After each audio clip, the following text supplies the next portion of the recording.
பதினில ஒரு அட்வான்டேஜ் சொல்லுவாங்கன்னா, உடம்பு சரியில்லைன்னா ஹாஸ்பிட்டலுக்கு போய் இளநீ வாங்கி கொடுப்பாங்க. அது ஏன் என்னைக்காவது யோசிச்சிருக்கீங்களா? கொஞ்சம் சூடு கம்மி பண்ணும், அது மாதிரி ஏதோ சொல்லுவாங்க. ஆமாம், அது வந்து ஆக்சுவலி வந்து டையூரெட்டிக் ப்ராப்பர்ட்டிம்பாங்க. என்னன்னா, நீங்கள் வந்து இளநீ குடிச்சிங்கன்னா உங்களுக்கு யூரின் பாஸ் ஆகும். இது வந்து எப்படி வந்து நான் பதினி படிக்க ஆரம்பிச்சேன். ஏன் பதினி சம்மர் சீசனில் மட்டும் கிடைக்குது அப்படின்றது. இப்போ என்னன்னா, பதினிக்கு வந்து ஆன்டி டையூரெட்டிக் ப்ராப்பர்ட்டி அதிகம். ஆன்டி டையூரெட்டிக் ப்ராப்பர்ட்டி அப்படின்னா உடம்புல தண்ணி வந்து யூரினை வெளியேற்றதை வந்து அது கம்மி பண்ணும். சம்மர் டைமில் பை டிஃபால்ட் நம்ம பாடி எக்ஸஸாக தண்ணி ஸ்வெட்டில் ஏதாவது ஒரு இதில் ப்ராசஸ் பண்ணும். இது என்ன பண்ணும் அப்படின்னா, யூரினா போகிறதுக்கு பதிலாக உங்கள் கிட்னிக்கு it will give a signal that you just try to reprocess the water within. பதினி குடிச்சிங்கன்னா உங்களுக்கு தண்ணி தாகம் எடுக்காது, யூரினும் போகாது. இதே இளநீ குடிச்சிங்க அப்படின்னா உங்களுக்கு வந்து யூரின் பாஸ் ஆகும், ஃப்ளோ அதிகமாக இருக்கும். ஸோ இது வந்து ஆன்டி டையூரெட்டிக் ப்ராப்பர்ட்டிம்பாங்க. அது டாக்ஸிக் வெளியே போகிறது நல்லது இல்லை?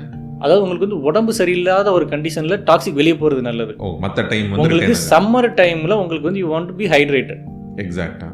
ஸோ அப்போ நீங்கள் பதினி குடிக்கும்போது, ஒரு கிளாஸ் பதினி குடிக்கிறனால it will try to keep you hydrated throughout the day. அது ஒன்று. இன்னொன்று வந்து பதினியில் எலக்ட்ரோலைட்ஸ் கொஞ்சம் அதிகம். அதனால தான் நீங்கள் பதினி குடிச்சிங்கன்னா யூ வில் ஃபீல் எனர்ஜெட்டிக்.